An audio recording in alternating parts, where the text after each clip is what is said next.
Halo dan salam sehat. Jumpa kembali dengan saya Nerly Adria. Pertama-tama saya mengucapkan selamat datang di channel YouTube Nerly Adria. Topik di video berikut adalah penyuluhan kesehatan dan membuat satuan acara penyuluhan. Tujuan pembelajarannya adalah mahasiswa mampu memahami dan menyusun model penyuluhan kesehatan dan membuat satuan acara penyuluhan atau yang disingkat dengan SAP. Apa sih pengertian dari penyuluhan kesehatan? Penyuluhan kesehatan merupakan suatu kegiatan yang dilakukan dengan menggunakan prinsip belajar sehingga masyarakat mendapatkan perubahan pengetahuan dan kemampuan. Penyuluhan kesehatan juga merupakan peningkatan pengetahuan dan kemampuan yang bertujuan untuk apa? Perubahan perilaku hidup sehat pada individu, kelompok maupun masyarakat yang diberikan melalui pembelajaran atau bisa juga melalui instruksi, ya. Penyuluhan kesehatan ini biasanya dilakukan tidak hanya untuk membentuk perilaku yang baru, tetapi juga memelihara perilaku sehat yang telah ada dari individu, kelompok, dan masyarakat dalam lingkungan yang sehat untuk mencapai derajat kesehatan yang optimal. Perlu juga dipahamin bahwa perilaku sehat yang merupakan hasil dari penyuluhan kesehatan dapat menurunkan angka kesakitan dan angka kematian karena perilaku hidup kelompok dan masyarakat telah sesuai dengan konsep sehat baik secara fisik, mental, dan sosial. Bagaimana sih pelaksanaan penyuluhan kesehatan? Nah, pelaksanaannya adalah kegiatan dilakukan dengan komunikasi dua arah, di mana komunikator atau penyuluh memberikan kesempatan untuk memberikan feedback dari materi yang diberikan. Kemudian terjadi diskusi interaktif pada komunikasi dua arah ini, diharapkan dapat memicu terjadinya perubahan perilaku yang diinginkan. Keberhasilan penyuluhan kesehatan ini tidak hanya ditentukan oleh materi yang disampaikan, tetapi juga harus ada atau juga ada hubungan interpersonal antara komunikator dan komunikan, ya. Nah, kemudian indikator keberhasilan penyuluhan kesehatan dapat diukur secara cepat, ya. Maksudnya di sini dengan adanya kesamaan arti atau pemahaman dari yang disampaikan oleh komunikator dan dapat diterima oleh komunikan. Kegiatan penyuluhan kesehatan merupakan penyampaian pendidikan dan mengajak sasaran tentang ide baru yang diperkenalkan. Hal ini menekankan pada pentingnya materi tersebut atau tidak hanya untuk komunikator tetapi juga untuk komunikan sehingga terjadi kesesuaian minat dan komunikasi dalam memicu terjadinya proses perubahan perilaku. Nah, seperti itu. Ya. Kemudian ada nggak sih persiapan sebelum kita melakukan penyuluhan kesehatan? Ya, saya jawab ada. Perlu dipahamin juga di samping menyiapkan diri dengan penguasaan materi dan mental sebelum memberikan penyuluhan, seorang penyuluh hendaknya menyusun satuan acara penyuluhan atau yang disingkat dengan SAP. Penyusunan SAP tersebut memiliki keuntungan-keuntungan, ya. Jadi kita menyusun SAP itu pasti ada keuntungannya, ya. Keuntungannya apa? Yang pertama, kegiatan penyuluhan dapat dilaksanakan secara sistematis sesuai dengan materi dan tujuan penyuluhan karena penyuluh telah merencanakan kegiatan-kegiatan yang akan dilakukan mulai dari awal sampai akhir. Kedua, pengetahuan penyuluh akan lebih luas. Mengapa demikian? Karena sebelumnya penyuluh telah membaca sumber-sumber materi yang akan diberikan sehingga dalam memberikan penyuluhan akan lebih lancar. Kemudian yang ketiga, media dan metode penyuluhan akan lebih tepat karena telah direncanakan sesuai dengan materi dan kelompok sasaran. Hasil penyuluhan akan segera diketahui karena dalam SAP sudah direncanakan pertanyaan-pertanyaan untuk mengevaluasi proses penyuluhan, ya. Lanjut. Nah, di sini yang perlu dipahamin bahwa secara sederhana SAP atau satuan acara penyuluhan minimal memuat hal-hal sebagai berikut. Yang pertama, identitas SAP, ya. Identitas SAP ini dia terdiri dari pokok bahasan, sub pokok bahasan. Nah, identitas SAP ini sebenarnya bisa disimpulkan ini merupakan judul ya dari penyuluhan yang akan kita sampaikan. Nah, di judul ini berarti kan harus ada pokok bahasan dan sub pokok bahasan. Nah, misalnya pokok bahasannya karies gigi. Nah, sub pokok bahasannya apa? Bisa di sini karena saya memberikan contohnya sub pokok bahasan karies gigi. Nah, di sini berarti sub pokok bahasannya berhubungan dengan karies gigi.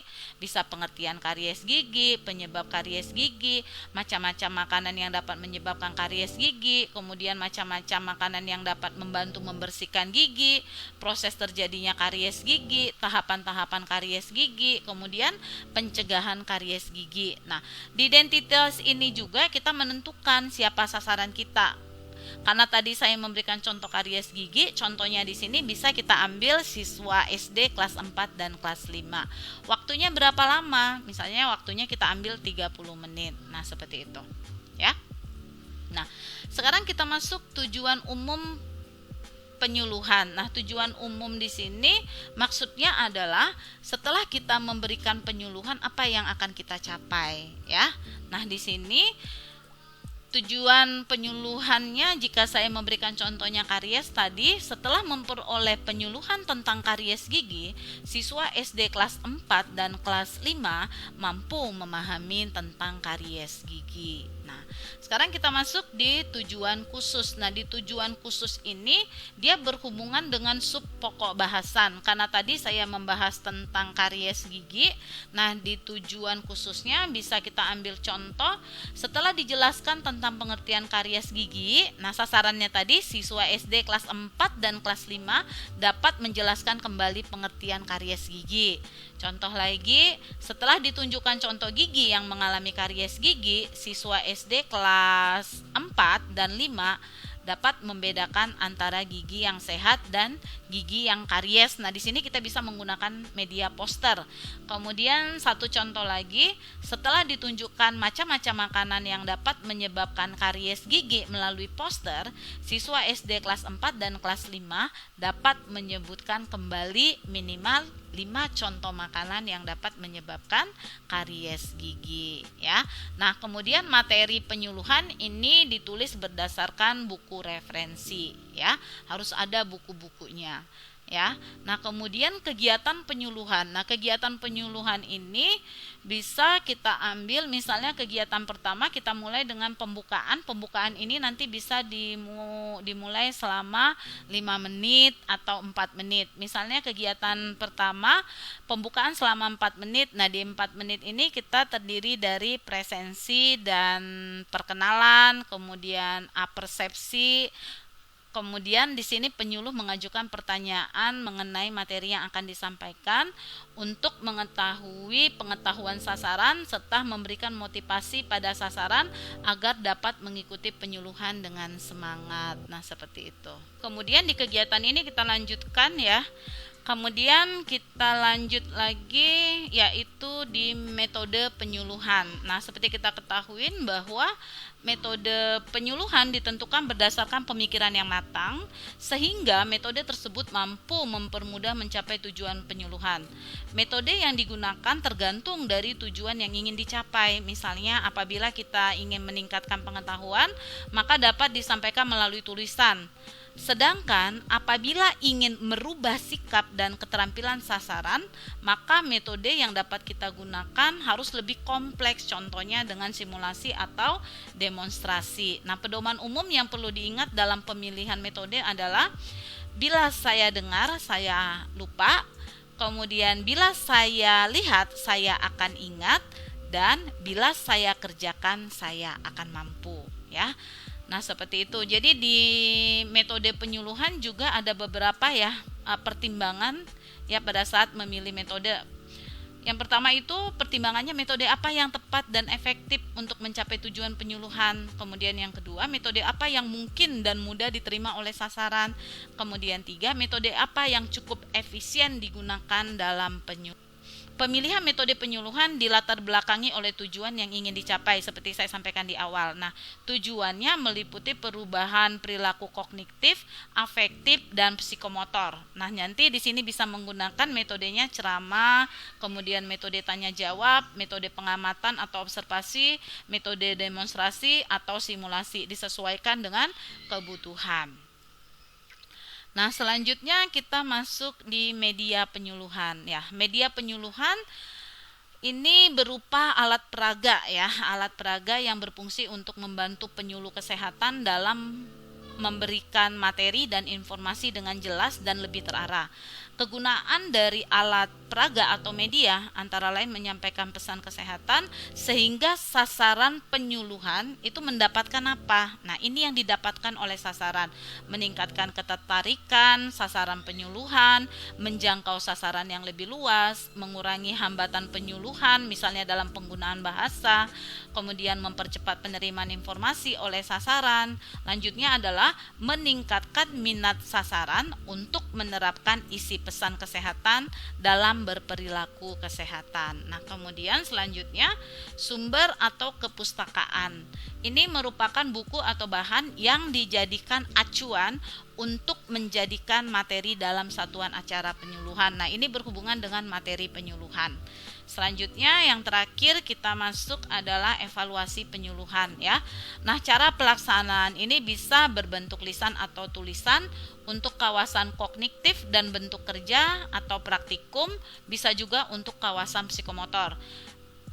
Di sini juga perlu dipahamin bahwa evaluasi adalah alat ukur yang digunakan untuk mengukur hasil belajar ya peserta penyuluhan dan cara melakukan pengajaran. Nah, alat ukur tersebut bisa berupa misalnya soal-soal esai tes, kemudian tes objektif, kemudian tes kinerja. Nah, seperti itu ya.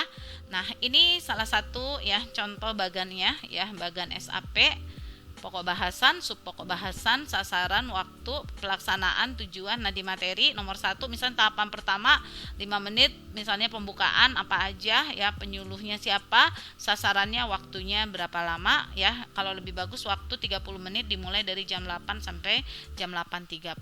Nah, seperti itu dilanjutkan metodenya apa, media penyuluhannya apa, kemudian sumber atau kepustakaannya apa, kemudian evaluasi kita menggunakan apa ya, seperti itu. Ya. Nah, baik, cukup sekian video berikut. Like jika video ini membantu, komen jika ada pertanyaan. Terima kasih.